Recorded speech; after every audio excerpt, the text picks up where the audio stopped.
I'm Dan Miller, and I'm the coordinator of the Forests and Livelihoods FLAIR network.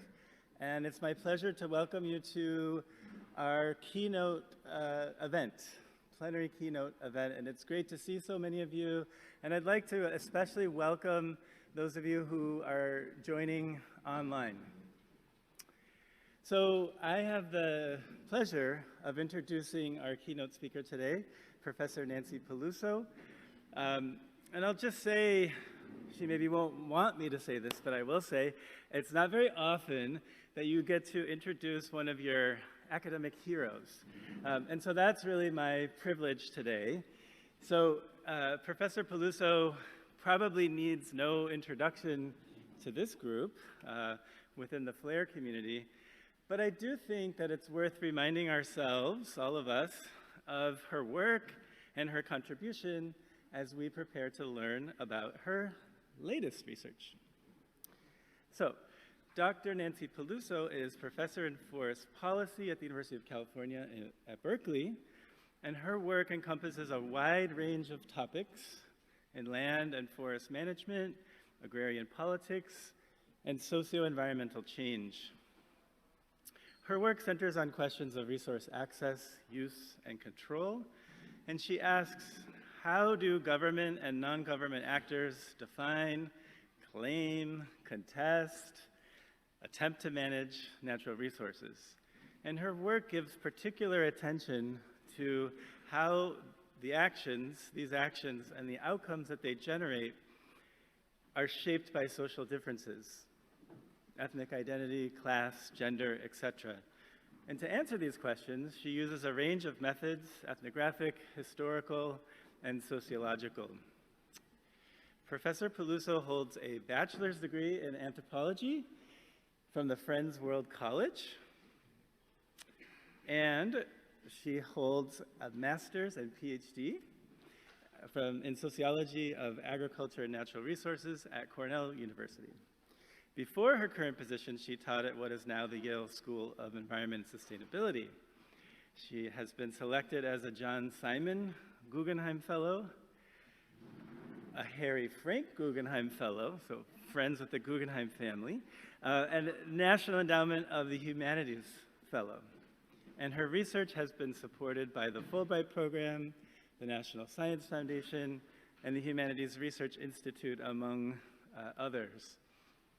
Her influential book, Rich Forests, Poor People, Resource Control and Resistance in Java, reads like a founding text for FLAIR. It was published 30 years ago, and it remains timely with insights that merit even greater integration into contemporary scholarship and policy on forests and livelihoods. It's really true. She writes, any analysis of forest sustainability must include social and political sustainability. This argument was uncommon when that book was published in 1992, and it resonates even more today given the mounting challenges facing people and forests across this beautiful planet of ours. So too, other work, such as her article, Coercing Conservation, the Politics of State Resource Control. That study is also newly relevant. If you haven't read it for a while, I encourage you to read it. She showed the dangers of assuming, as is so often done in international environmental agreements, that nation states have the capacity and the internal legitimacy to, and the will even, to manage natural resources within their boundaries. Rather, as we have seen, and many contributions at this conference have made clear, states often try to control valuable natural resources and the populations that have relied on them to the detriment of indigenous and other groups. These two works, along with many others that Dr. Peluso has authored, have profoundly shaped our understanding of human and environment interactions. This is certainly the case for me. I first got to know Nancy and her work when I was living and working in West Kalimantan, Indonesia in the early 2000s. Her writings on the conflict at that time between indigenous Dayaks and Madarese migrants in the area helped me to make sense of my own experience there and environment and identities and politics in that place. When I was unexpectedly evacuated after September 11th from the NGO that I was working for, I found myself in the Bay Area and I looked up Professor Peluso. She was very generous and agreed to meet with me, and we exchanged notes on what was going on, the latest about the conflict, but most importantly, perhaps, we exchanged notes on our shared love of durian, that singular tropical fruit that I hope is known to many of you. And I still have the journal off print, I wish I brought it, that she gave me at that time from her article. And back in those days, they had off prints of journal, right? Physical off prints. But it's from her study called Fruit Trees and Family Trees in an Anthropogenic Forest. And it was only later that when I turned to graduate school, that her work continued to exert an influence on my thinking, as it still does. So I am sure among all of us here, I'm not the only one with such stories about Dr. Peluso. Indeed, her generous engagement with local resource users and others in the field, with her colleagues, many of whom I know, and her students, also many of whom I know, including meeting them during my own PhD fieldwork, is really a distinguishing feature of her work. She has and continues to mentor a topically and geographically and methodologically diverse research group of students and postdocs, a collective that she calls the Land Lab. And for her work with students, she has been recognized with Berkeley's Sarlo Award for Graduate Student Mentoring. Very cool. I could go on, but I know that we are all keen to, again, learn from her. So it is my pleasure to welcome Professor Nancy Peluso to deliver her keynote address entitled Politicizing the Forest, Reflections on Mobilities, Situated Histories, and Social Reproduction. Welcome. Thank you.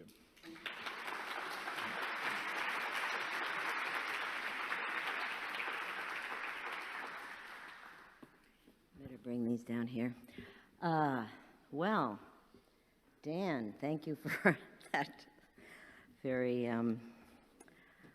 moving introduction. I really appreciate it. Thank you.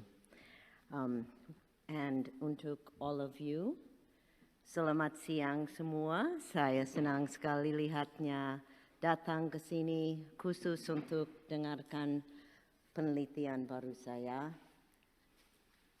Oh, sorry. Meant to say buonasera.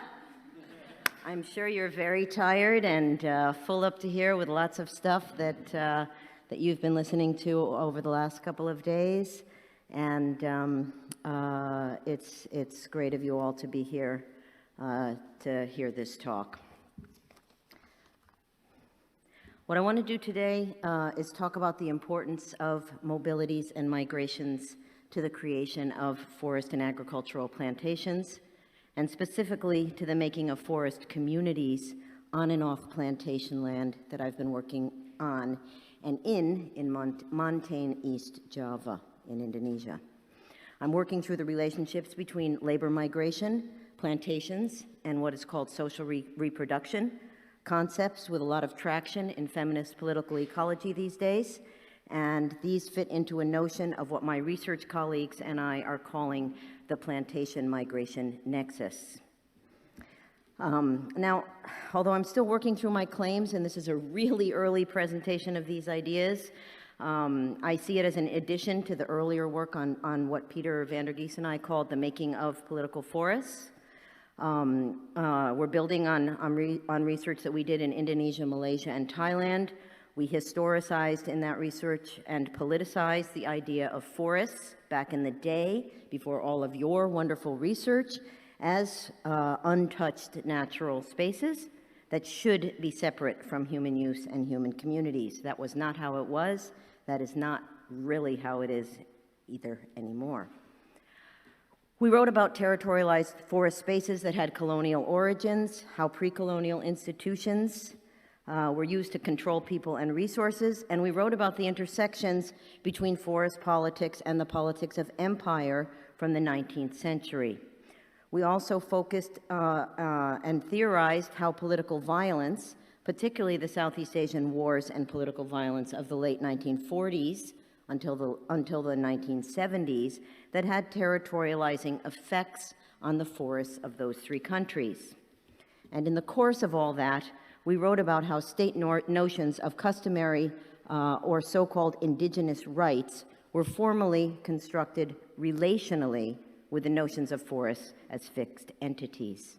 We argued against the separation of forest histories from human histories. And today's talk, you'll see how entangled those things are. It comes out of a current project that I have with three colleagues / friends / co-PIs that was funded by NSF on labor migration and plantations, again, the plantation migration nexus. So today, whereas before and still today, I still can't stop thinking about and seeing different ways that territorialization and territorializations, whether from the state or from other directions, are being made all of the time. What I can't stop seeing now are migrations and mobilities everywhere. For the research project that I'm talking about today, migrations come up in the most intimately told life and work histories.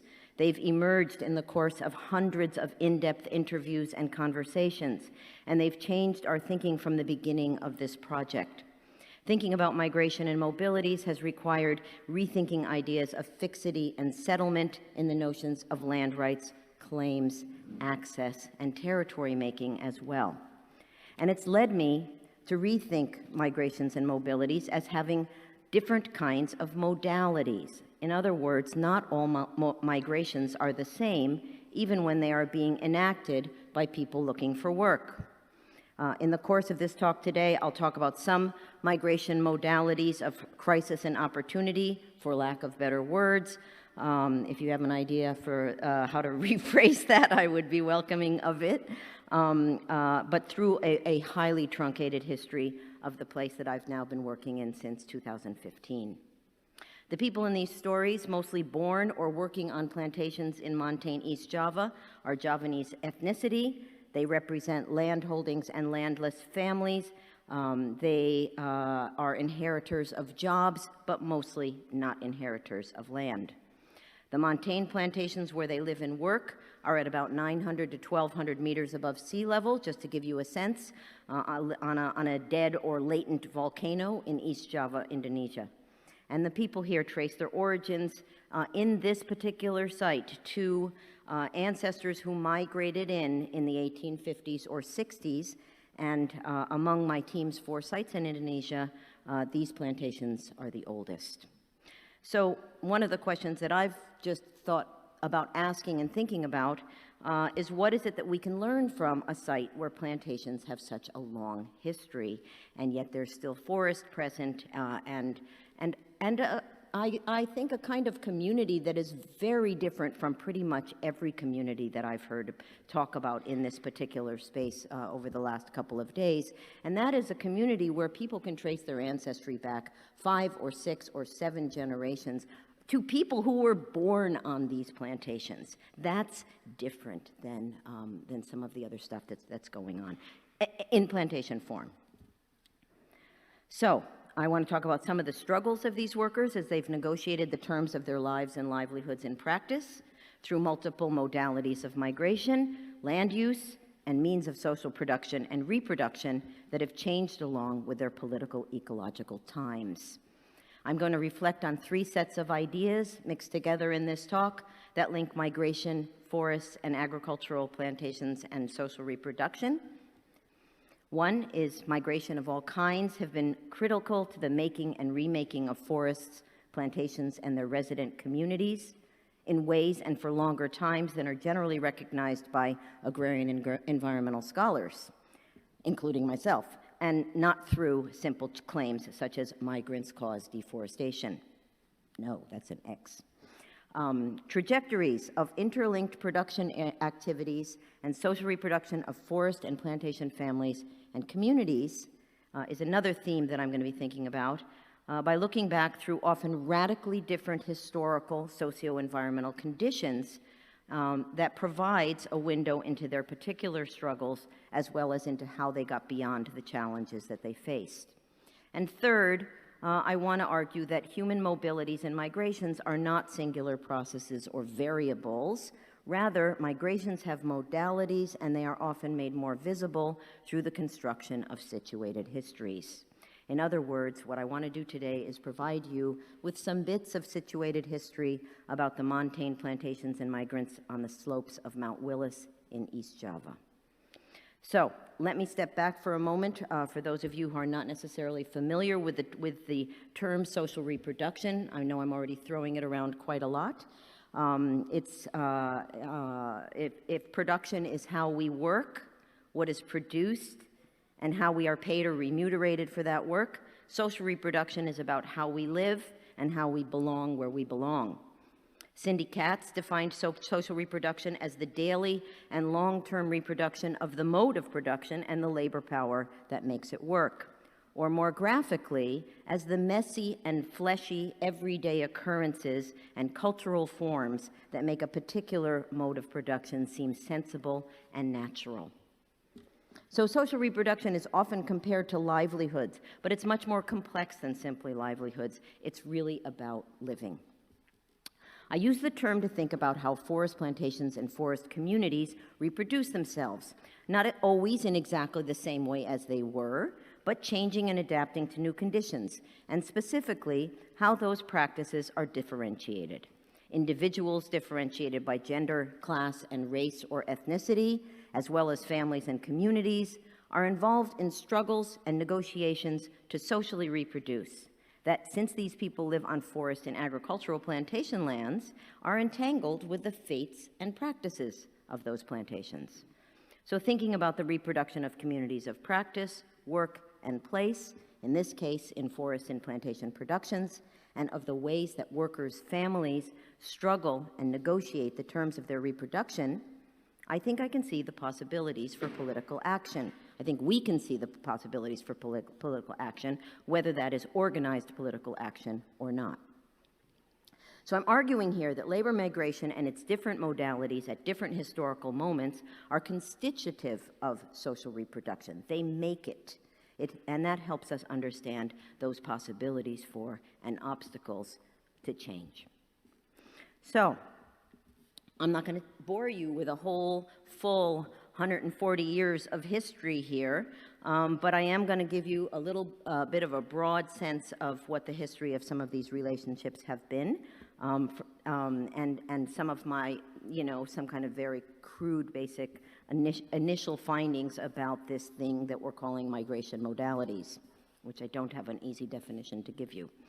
For the first 100 years or more of these montane plantations' existence, social reproduction of the labor force meant having a job as a worker, planting and harvesting coffee or tea, mahogany or pine, and being allowed to build a simple house on the forest or agricultural plantation's land, and collecting fuel wood and supplementary forest foods from surrounding forests that sat atop this mountain's plantations.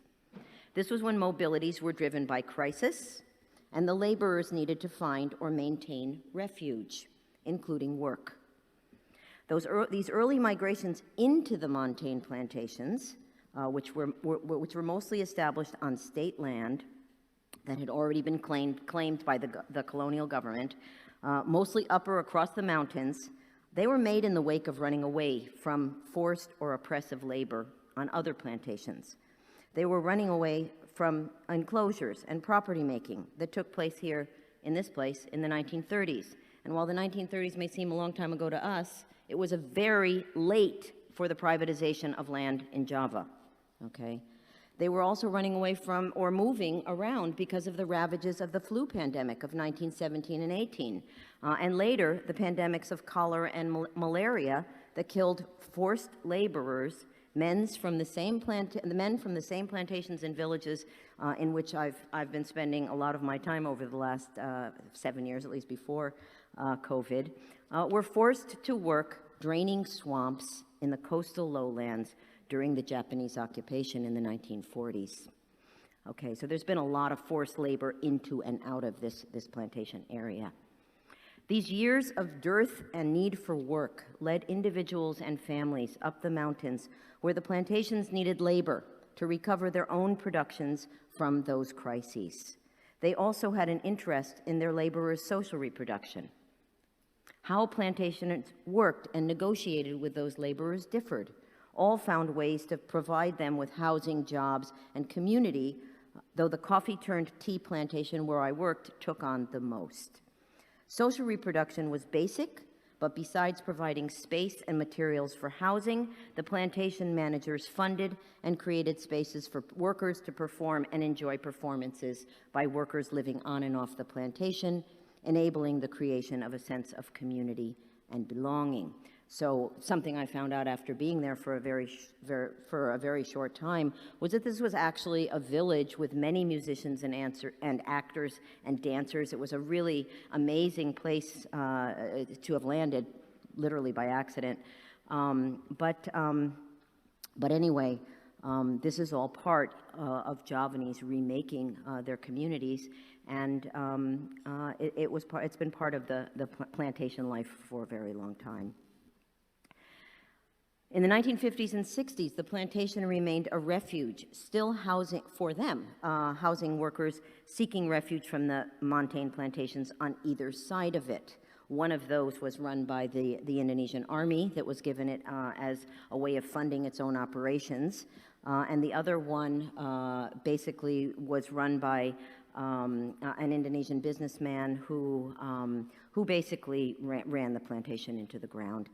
The situation for workers in those, although I'm not trying to glorify what happened in any way in this plantation where the group of people that I know the best were working, it was a whole lot worse in these other places. Okay. So people would come in, over time and ask for permission to build a house on the plantation land. Of course, the plantation owners were happy to have lots more labor. It didn't really cost them very much to build let people build themselves a little shack on their plantation, but it did create eventually a space for the worker community. And foresters later began converting the remaining forest, or at least part of the remaining forest, to its own forest plantation, starting with the clearing of forest land for a workers' settlement. So just to be clear, I'm not talking here about some place where either a state or a corporate plantation came in and grabbed something that was already there. Yes, land grabbing's going on in all kinds of different ways here, but it is not some kind of standardized narrative about how the colonial state ate up everything that was in its pathway. This was still part of the colonial era, still part of the colonial state, and the plantation was making a lot of money off the labor of these workers, but it was not that kind of a scenario, and I think that really matters. We need to differentiate the different ways within which people start to take control and companies start to take control of land. Now, in the 1950s and 60s, the plantation remained a refuge, still housing workers seeking refuge from the montane plantations on either side of it. The tea plantation created a special place for the worker community. The foresters began converting the forest to a plantation. And as I said a few minutes ago, they were starting that with the clearing of forest land for a worker settlement. By the late 1970s and 80s, so many concessions had been made to laborers seeking work and housing, the plantation communities grew full. This was a place, it was known as a place where you could get a job, build a house, and come. It's like, and this is not your typical Javanese hot, warm environment. It's up in the mountains. It's cold. You had to have a place to be living. But people just were kind of pouring in because of what they perceived as some of the opportunities in that particular place. So what happens is you start getting a real overflowing of these houses, of these people, of their families, a kind of surplus labor, not enough jobs, poor compensation, and basically failing social reproduction. Excuse me. The government then sponsored or restarted its transmigration and resettlement programs, sending significant numbers of families from Java and other crowded spaces to other parts of Indonesia. Mountain communities, as some of you may know, were prioritized. This migration rearranged and stretched families and households across Indonesia in ways that are often talked about in terms of migration's effects today, the household stretching idea that Rebecca Elmhurst has talked about. Its modality was not only for refuge and movement away from crises in production and social reproduction on these now very crowded plantation spaces, it was also migration for opportunity and change that worked for some and not for others, but that's another story. The stretching of families and households, the patterns of sending money to family that stayed in Java, or even from Java to the families that moved, the normalizing and state sponsorship of migration, all of these were to be reflected in the next 30 years of migration under what became a neoliberal kind of political economy. Those last 30 years, starting in the 1990s, particularly after the Asian economic crisis, have led to revolutionary changes in forest and tea plantation land uses, in production activities, and in new rhythms of production, and to the blurring, in fact, of production and social reproduction. And that's another one of the arguments that I will eventually try to hone out of this story, that when you're talking about production on plantations and that involves giving or receiving a wage, basically that wage becomes a part of the worker's social reproduction, but it's not usually enough to allow them to go on in the ways that they would like, or to change the fate of their families.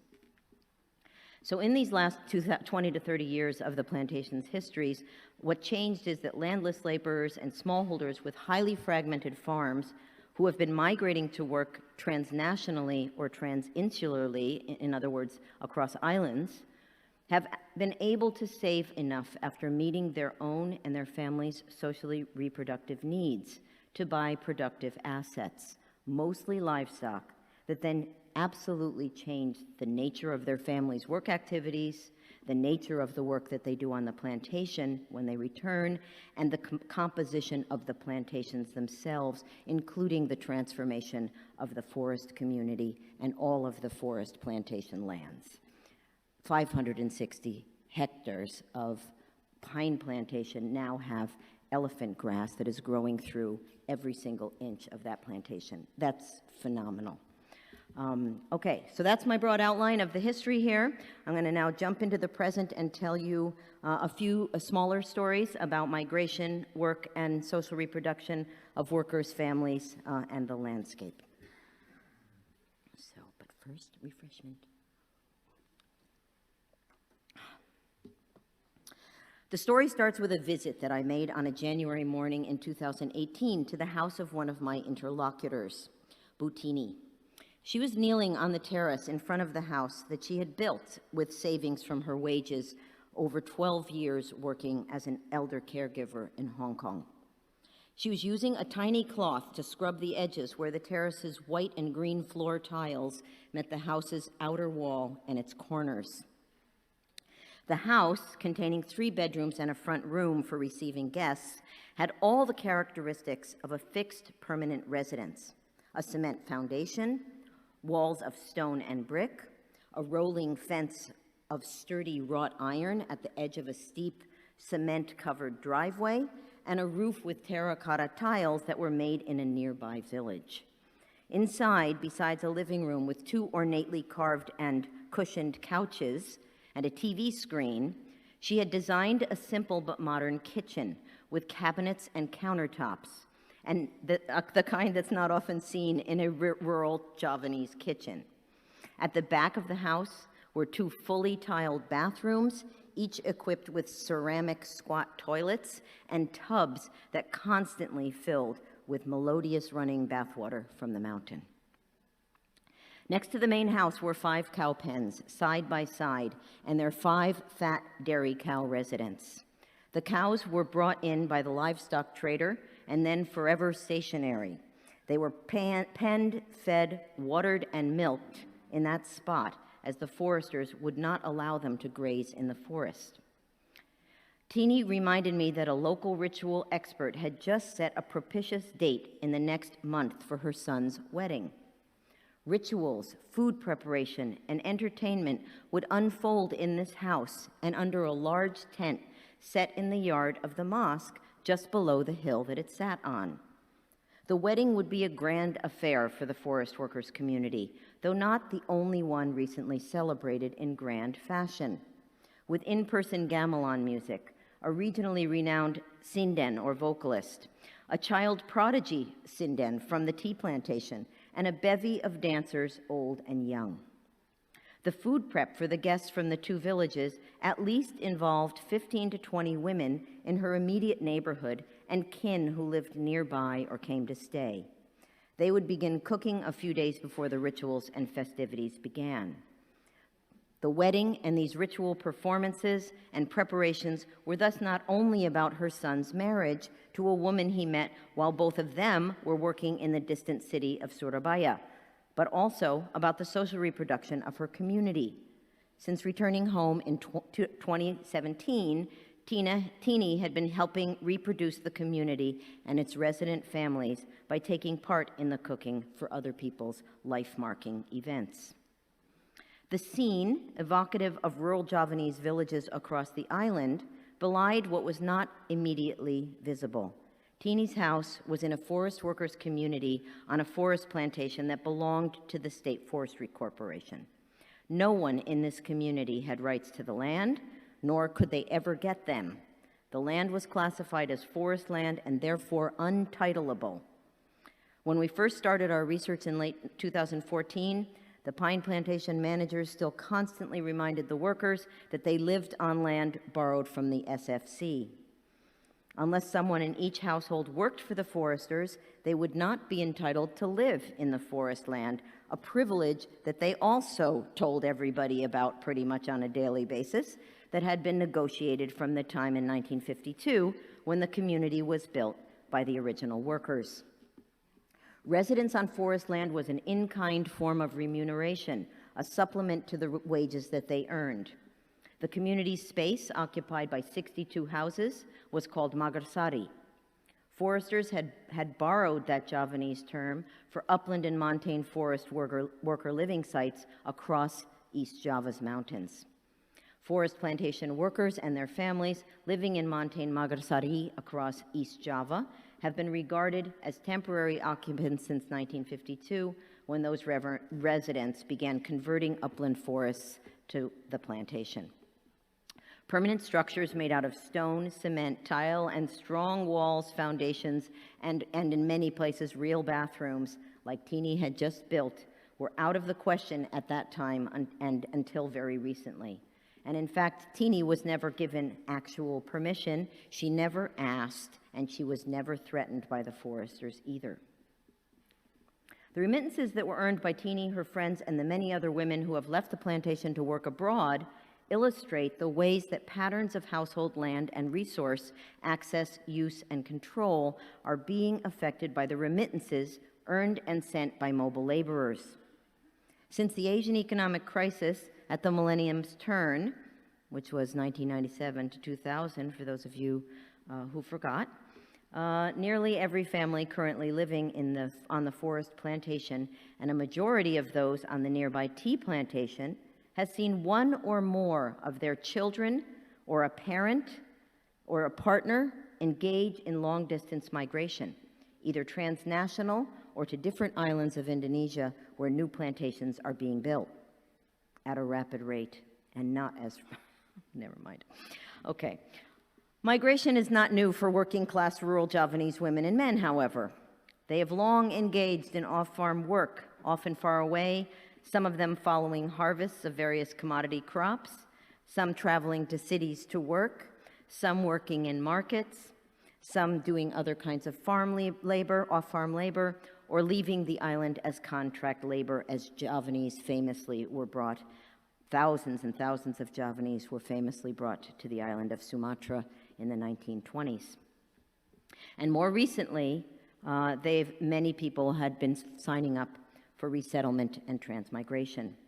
What is new in women's, especially migrations today, are the distances that they travel and the lengths of time that they are away, as well as new possibilities for women to either postpone childbearing or to have others raise their children while they're away. Some women also choose not to have children. Also different are the terms of work. Going transnationally means better wages. Many, if not most women, prefer living in the homes, apartments, or houses of their bosses, whether it is comfortable or not. And these things vary widely.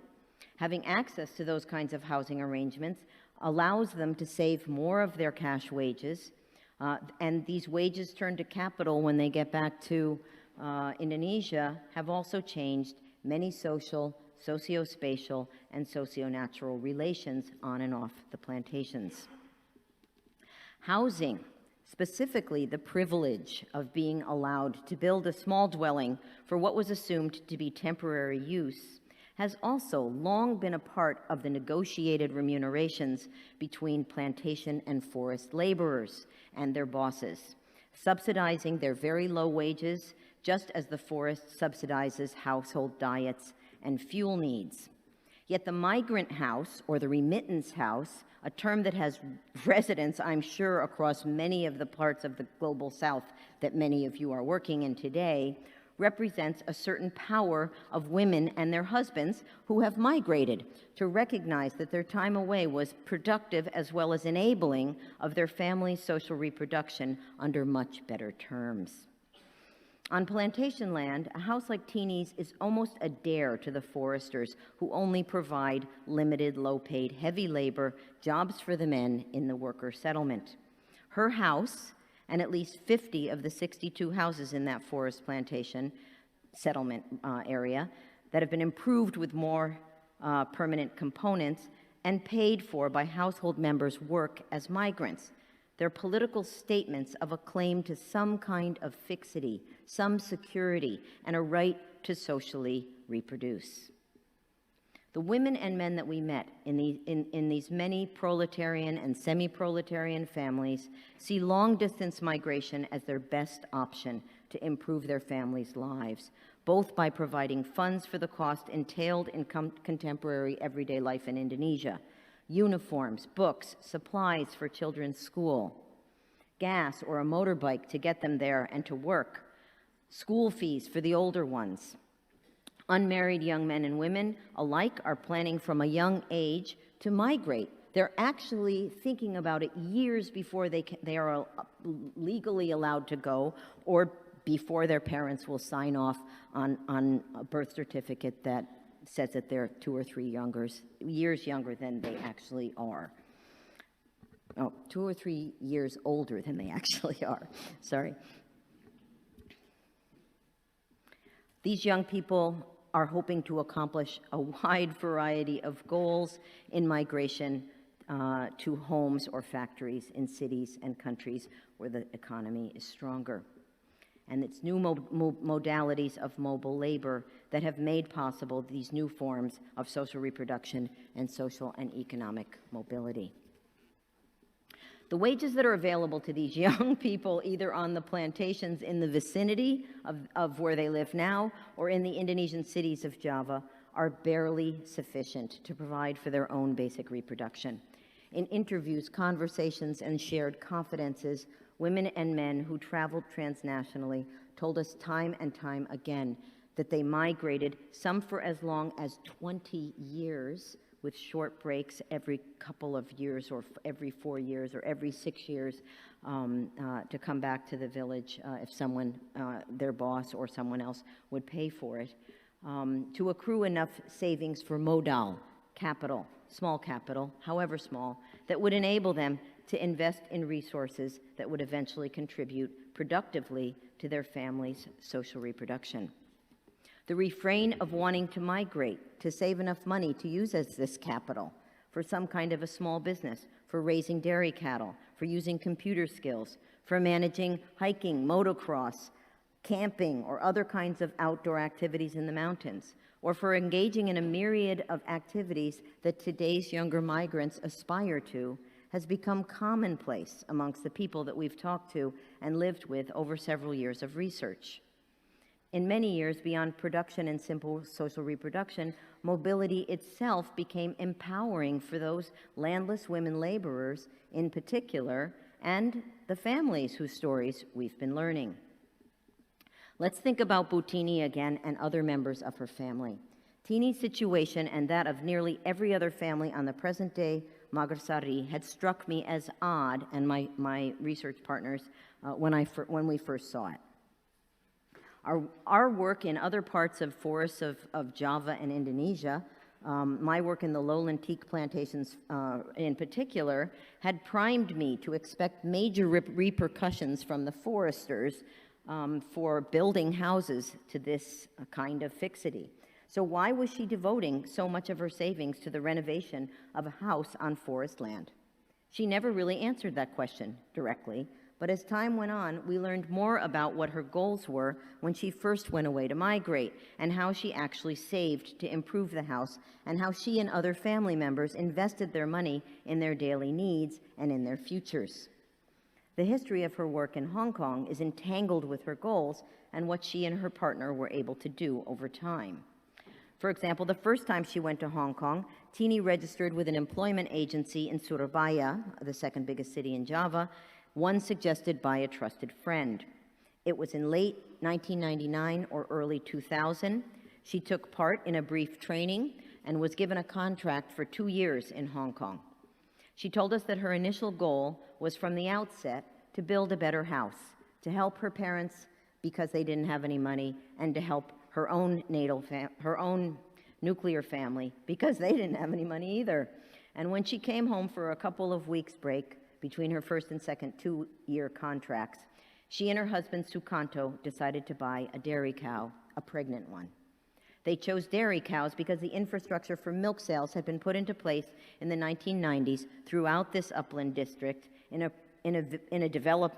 village development program oriented to mostly village elites in other villages, and then others who could put up collateral, such as land titles, for credit. Tini bought her cows for cash 10 years later, cash that was saved from Hong Kong. Later, milk sales would help with the need for cash to buy food and snacks for their school children on a daily basis. The cows would also be a way of saving, as were meat cows and goats among the wealthier households outside the plantation for decades. When Tini left to start the second contract, her husband took care of the cow, did the milking, collected grass for the cow to eat, and after the first calf was born, he had the cow and later the second cow artificially inseminated again. Tini sent money home during all those periods to help pay for her 2 young children's care, all that daily food, the school uniforms, and school fees. The costs of daily needs were also paid with the money from milk that her husband took twice a day to the refrigerated collection site. The cows, however, now numbering 3, would need a great deal of grass every day. They also needed the vitamins and other inputs that went into their raising, and that went into the feed that the cows ate, even though they didn't eat feed on a daily basis. They mostly ate the biomass that was being brought to them on a daily basis from the elephant grass supplies that were growing on the forest land as time went on. Sukanto also worked for the foresters. The pine plantation had a quota of resin that had to be fulfilled, and he and some 60 or more other forest workers tapped and sold that resin, but again at a very small price. When it was in the early 2000s, it was something like 15 rupiah per kilo, and that's not even a penny per kilo. Forest workers tapped that and sold that resin. They had to get as much as 1,000 kilos in order to really make something substantial, but they very rarely got something substantial on a weekly basis. The work was heavy on the day of the week when the resin was collected. They had to bring it to the collection point, which could be a couple of kilometers away. And each week, when they collected the resin, they would re-wound the trees in their respectively assigned forest territories. The dense, opaque resin would ooze out very slowly over the course of the next week. At the local collection site, the foresters weighed it, recorded each worker's haul, and loaded large resin tubs onto trucks to take to the main forest district office. The resin, therefore, was also mobile, being brought out of the forest and transported to the forest office and later to the factory, where it was processed and put into paints, thinners, and cleaners. Sukanto and Tini had lived in the forest workers' community in a house of woven bamboo, the bamboo freely available in the forest, until their second child was 5. Another woman who lived in a house like that told me that was fine, but it did get to be a little bit windy. Not long after Tini left on her first contract, Sukanto actually bought another site in the Magasari, in the workers' settlement.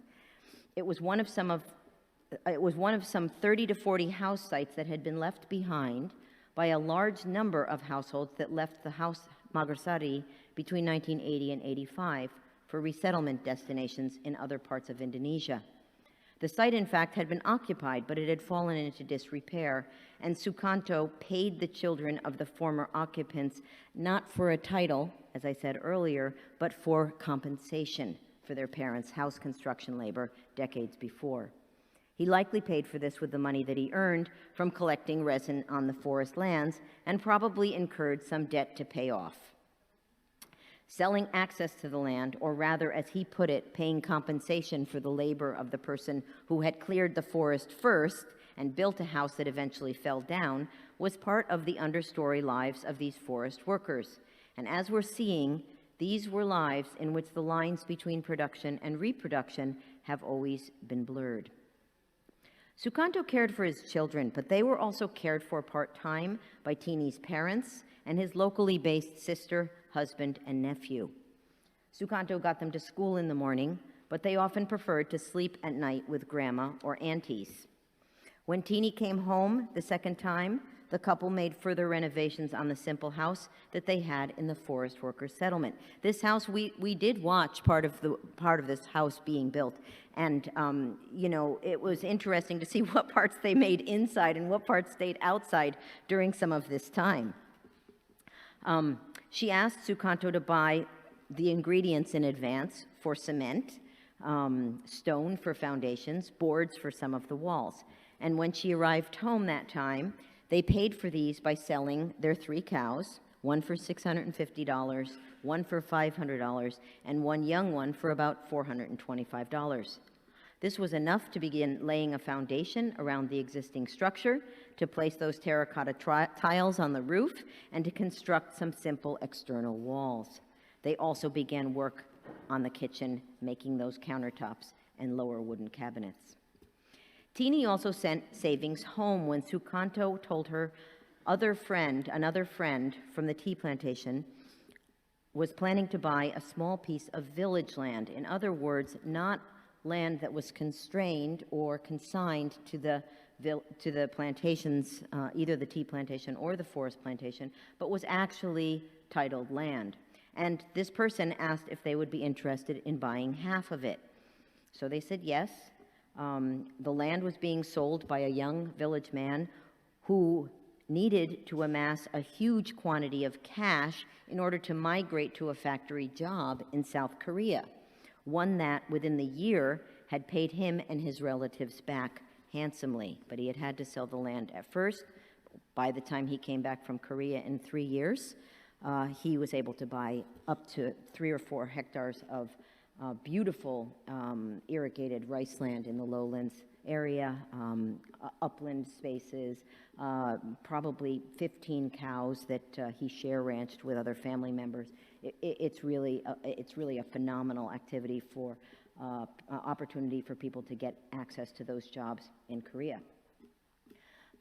So the land cost Tini and Sukanto each 5 million rupiah, about $350, a seemingly small amount, but it was the first time in at least 4 long generations that either family owned even a tiny piece of land that was not on a plantation. It was a very big moment for both men whose wives were both in Hong Kong at the time. In 2018, in addition, Teenie helped her 19-year-old daughter, who had been a nanny in Hong Kong for 4 years, starting illegally to work with a forged birth certificate. They helped her buy land in another sub-district village for building a house in the future. She went back to Hong Kong after the purchase was made. And in 2019, Teenie paid for that 3-day wedding celebration, including all the ritual food preparation, the performances and practices by the local musicians and dancers, and the subsequent securing rituals for her son. Before transnational and other forms of long-distance labor migration became part of their lives, landless plantation workers had little means of buying village land for housing or even improving their existing housing. Labor mobilities have also made it possible for the same workers to engage in new forms of agrarian production, but as we are seeing, not in ways that can be interpreted as repeasantization. This is very different. Teenie's generation is choosing, and then the next generation are choosing to invest in commodities or in commodity production. However small business aspect these are, raising dairy cows and selling the milk, these new agrarian activities were introduced to upland elites and larger farmers through government aid in the 1980s and 90s, as I said earlier. But the cows that they were buying were not for subsistence. They don't drink this milk. They don't make yogurt. They don't make cheese or ice cream. They were for small commodity productions, though selling the milk did contribute to daily household incomes. By leaving home to work transnationally for 2, 4, 8 years and longer, these women have been able, through great sacrifice, to take advantage of a bubble that was created through the restructuring of Asian economies, while still, in critical political economic terms, being exploited as household labor in the contexts where they work. They're in it for the capital and for the independence, but their off-plantation work and mobilities have led to major transformations in the forest plantation landscapes in which they live. Okay, so I have no idea. Oh, it's already 5 o'clock. Okay, so I am going to make you an offer. I have another 15 minutes I could talk about and talk more about the specifics of the transformation of the forest plantation lands. A lot of that's been hinted at in the course of this talk. You may have some specific questions that you are dying to ask me about some things that you may think are interesting or egregious that I've just been talking about. And so, shall we vote? Stop now or continue? Stop and questions? Continue. Stop, raise your hand. Ask questions. Continue. Oh, you are tired, I can tell. Okay, I'll try not to make myself put you to sleep. I do have to talk fast, though. Faster. Okay. It's because Dan gave me that nice, slow introduction that I'm talking so slow. Anyway, okay. So what I want to do is give you a little bit of a very short history of the forest plantation land and the forest plantation workers settlement. Because unlike other parts of Indonesia that many of you may be much more familiar with, or unlike a lot of other forest areas, this forest plantation did not go in first and then other plantations followed, okay? The first plantations in this area were planted as coffee plantations, mostly by forced labor in the mid-19th century. That's why I had a question the other day in someone's session on the coffee that was being used, because, you know, coffee rust led to the transformation of this plantation's crop. And so again, changing crops in a plantation changes the entire labor process, right? You know, if you're not picking coffee, you're picking tea. It's very different. Different people do it usually. It's sorted in different ways. It was owned in different ways. It was a monopoly by the government, just as just as teak was in the lowland forests. And so, you know, it's almost 100 years after that started happening in this area that the forest actually was being converted for plantations. In fact, calculating this or thinking about this from what I knew about registering forest districts and creating forest ranges in the teak forest and in the montane forest, this was one of the very last forests to be registered and turned into formal forest land. Okay, just as I said that privatization of the village land took place very late and at a very odd time that I'm not able to really talk about in detail here, the 1930s. Okay, 1930s is the time of the global depression, global recession, which also hit Java quite hard. But ironically, people who lived in plantations, certain plantations that were not growing food crops. Tea is a food crop, I guess. I don't know if you would count tea as a food crop, but it's a crop that maintained its market. Okay, so actually that was the time that the plantation manager made the most money of all, and that was the time when the workers' conditions were the best of all. Okay, so you have all these kind of weird anomalies that are happening around different kinds of plantations that. You know, hey, I could go on and on already. Okay, so let's go back to the Magarsaren start in 1952, another major year, in which the Magarsaren was carved out of an area that was known as Selotiken. The space was not empty, but it had not been being heavily or regularly cultivated. In the 1930s, when that land cadastre came through and registered all the land. As a result, this involved moving the users out of this place, Selotiken, because none of them would agree to pay taxes on that land. And that's really what the land registration was about, was identifying who was going to pay the taxes from now on that land. Okay, so the land's uses were not so commodified and not self-sufficient enough to generate income for the users to pay taxes there. It had contributed to various forms of social reproduction and livelihoods, for example. Besides several families who had arrived during the 1930s and made small clearings in the forest to live and grow cassava, 8 families from local hamlets had occupied the middle reaches of this land when the Dutch began dropping bombs during the anti-colonial revolution. So they took refuge in this area. They built houses out of rolled leaves, bamboo frames, and wooden posts. And in addition, the foresters started putting forest species in other parts of that land to make their claim to it, okay? And it was later registered as forest land. What the foresters wanted was a very clear separation between the forest plantation and the community they were creating for the people who would live there while they did the work of converting the forest. The Magarsari, the forest workers community, was absolutely not allowed to be in the same exact spot as that makeshift community that took refuge there. That would give too much credence to the potential claims that villagers had claimed that land first and that the land had a history of settlement. So they set the site for the Magarsari to the north of that. But while the foresters were adamant that the Magarsari's living site had to move, they conceded other things. For example, the areas that people could clear for housing, kitchen gardens, and a few trees and bushes were much larger than was possible in the tea plantation. They were 20 to 30 meters or wider. There were 10 to 12 families who built houses, but they expected to add additional workers who might clear later plots. They were only allowed to use what were considered temporary materials, wood and bamboo and leaves, no stone foundations, no brick and mortar walls.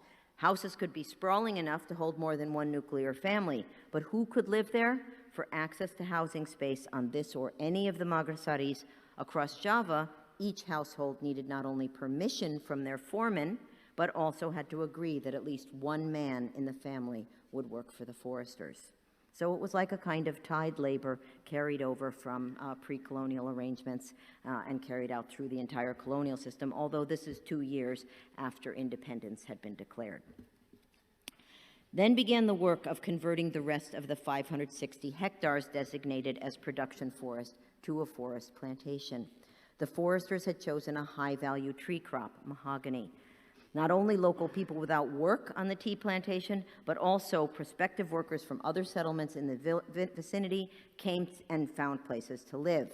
This was a place where jobs and housing land were to be had. The heavy work was done by men, logging, clearing, carrying seedlings. Women did equally heavy work, but of a different caliber. They did clearing of underbrush. They took part in the burning.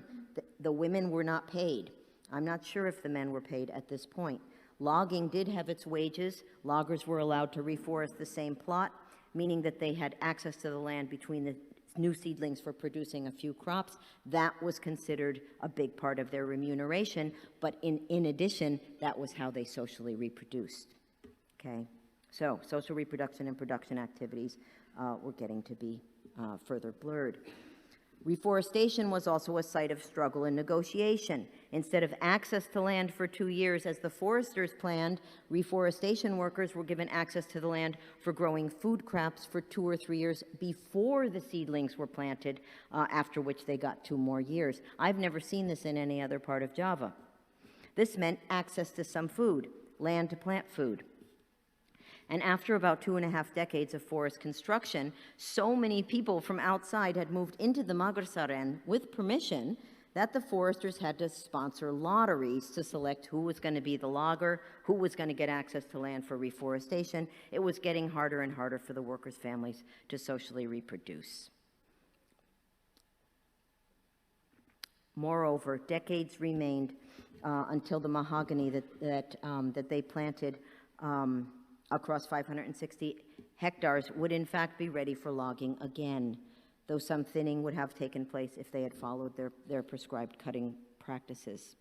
So to make a long story short, on the forest plantation, people began to depend on illegal extractions from the plantation and from the protection forest above. The tea plantation was undergoing its own crisis, its owner being accused of causing a fatal landslide and going to jail. Jobs were short. This crisis for workers and foresters alike led to the Transmigration program. Okay, so I'm going to do a small trick that I learned from Michael Dove. I'm going to jump to my conclusion. In conclusion, I've tried to show, incompletely, that mobilities and migrations have long been part of social reproduction and the reproduction of the previous forest areas, land use on land that became privatized centuries later, and agricultural plantations as lived and constructed spaces, enabling the social reproduction of not only families, but also the communities in which they work. That's all the good part that I wasn't able to say. Remittances and savings from migration have recently become important means by which housing is secured and improved in ways completely unimaginable before. I cannot underline that these houses were, I mean, you may have seen some of the remittance houses that are, or at least one of the remittance houses that made its way into in the picture. That was the first house we saw when we drove into this place in 2014 to see if this was a place that we wanted to do research, and you know, it was shocking. So let's see, remittances and savings from these migrations have recently become very important means by which housing is secured and improved. I see housing as a site of struggle. It's a site of struggle, it's a site of claiming, it's a site of social reproduction and production, okay? Now that they have every single household in this Magarsari, and I mean 62 households plus all of them in the tea plantation, and pretty much everybody that's living on the village lands, they all have at least one cow.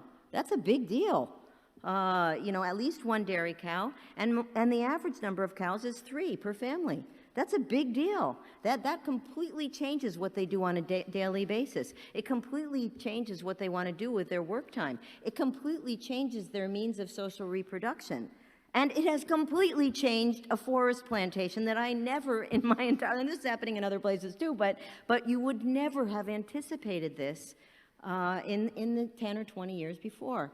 I'm not saying everybody should jump on a boat or jump on a plane and go migrate for a couple of years. It's not everybody's bag, but basically, you know, this is what people are now planning for.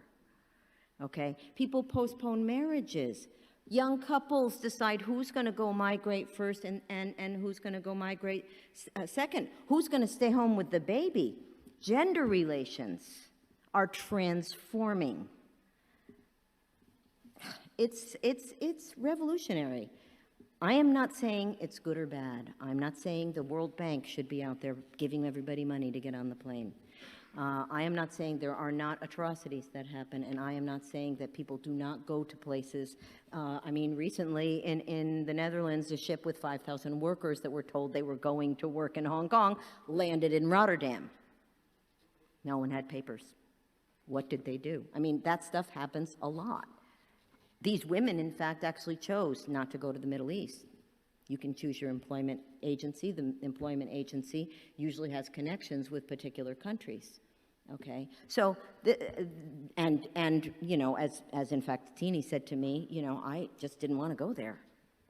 Not that they're not Muslim, they're Muslim, but they didn't want to go there because there were too many stories that they had heard that made them decide they would go. And another thing, I mean, I don't know how familiar all of you are with kind of ethnic tensions and racial inequalities in Indonesia, but you know, the idea of sitting in someone's house and saying, who's saying to you, one of my dreams was to learn Mandarin so that I could go to a big city like Beijing or Hong Kong or Singapore and be able to talk to people and be able to work for somebody there. Who would ever, I would never have imagined that years and years ago. So now I've seen a lot of that. So